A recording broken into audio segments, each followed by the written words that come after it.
Hello and welcome to Arts 24. We're joined today by one of the most vital voices in contemporary poetry, a writer who refuses to separate art from activism.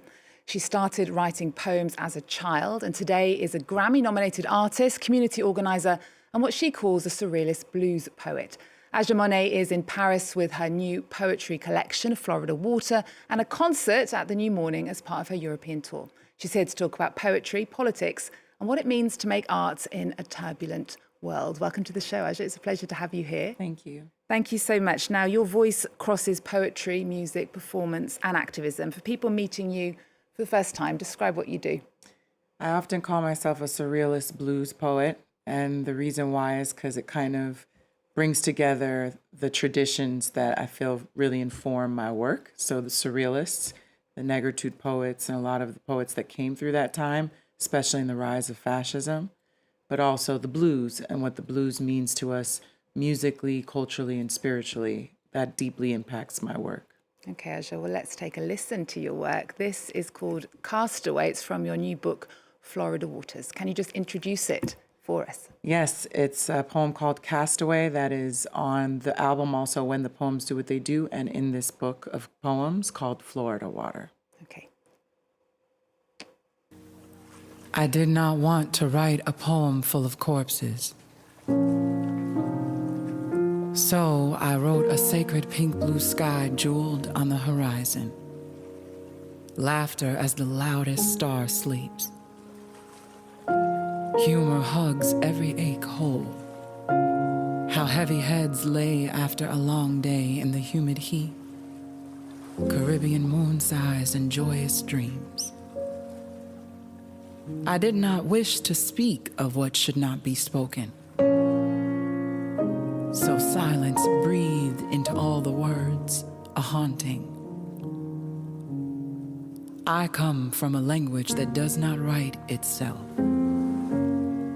Our ancestors speak hurricane, a thunder tongue shivering tides and a petty revenge. The mid-Atlantic is a vexed auntie rattling rivers and roofs, ready for reckoning, knocking at the chest of men. Aja, such beautiful words, such a beautiful voice that you have. That was from the new collection called Florida Waters. You were born in Brooklyn, you live in LA, but you did live in Florida for a while. This book centers around a relationship ending, but also much bigger topics like the climate crisis. How do you interweave those big subjects with such personal ones? I think the water is a big theme and spiritual motif that shows up, and it's the relationship between how water, we are made up of water, and the significance of water, the ocean, and how that shows up throughout our relationship, and sort of the modes and tides and the waves of pushing and pulling within a relationship, but then also being at the forefront and ground zero in Florida and seeing the impact of climate change, living through a hurricane, creating a family, organizing in community, and sort of the overlaps of that reality. It kind of happens intuitively. And then there's the spiritual cleansing bath water of Florida water, which is, it's used often in spiritual traditions and cleansing folk baths. So I think all of those kind of overlap in multiple ways. And the book, it addresses head-on today's America. You mentioned book bans in the poem and the absurdity of law. Talk about the political climate in America at the moment, and what do you see happening to artists and educators right now? Well, I think that specific poem is really to make a play on the absurdity of law. That law has always been this thing that I think African people, Black people, people of the diaspora, and who live within the margins have always had to teeter within and find ways through. And so when you think about law and the ways that law, we have invisible ways that we move through sort of these very concrete realities that we have to live through. And law has never fully encapsulated the reality of our agreements together. So it's supposed to speak to our agreements and defend and protect our agreements. But often there are agreements that we have to renegotiate and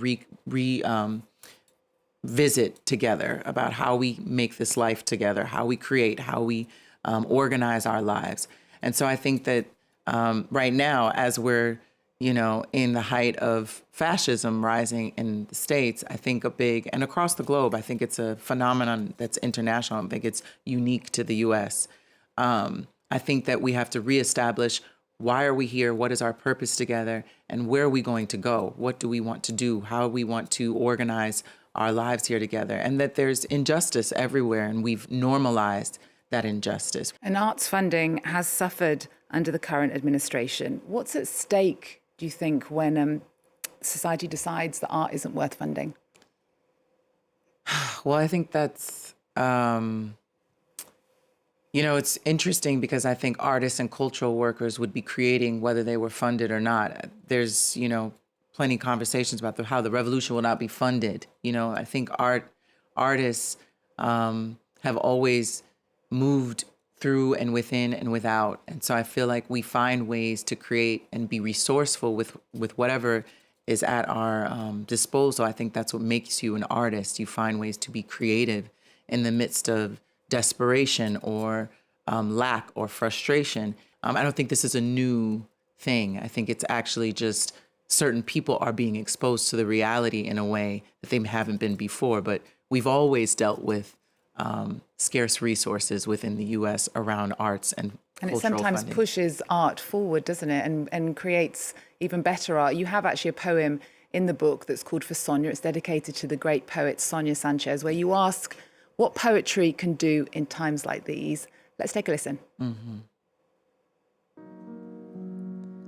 When I first showed up to the community organizing meeting, I uttered the word poetry, and their faces sunk with confusion.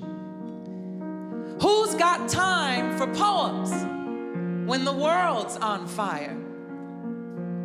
And your brother's body on your front door, and your sister's been missing for weeks, and your dad got laid off, and your mother gone mad with mothering, and your uncle locked up, and your aunt need a fix. I mean, life can get you down and out.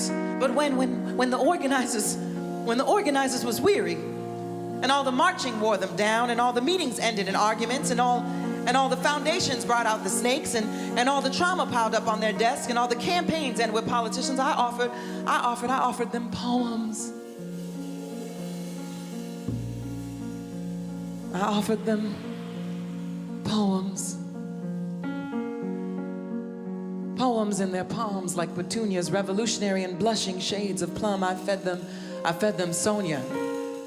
So in that poem, you ask, what can poetry do right now in these turbulent times? And Palestine actually has been central to your work and activism since you first visited there in 2015. You've said it politicized you in a way that there was no going back.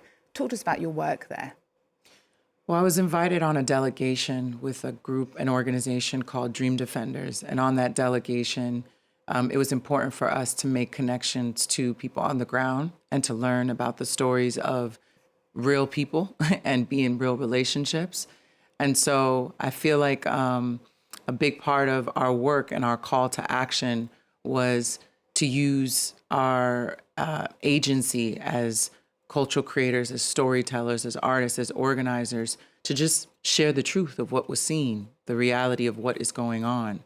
And so I think the awareness that we see now is a big part of that was organized over years and years and years of work. I think people focus on October 7th and the response on social media, but there have been people who have made the case for Palestinian dignity and self-determination for decades, and so I think that we're just a part of a legacy and a tradition that recognizes that everyone has a right to their human dignity and their ability to exist.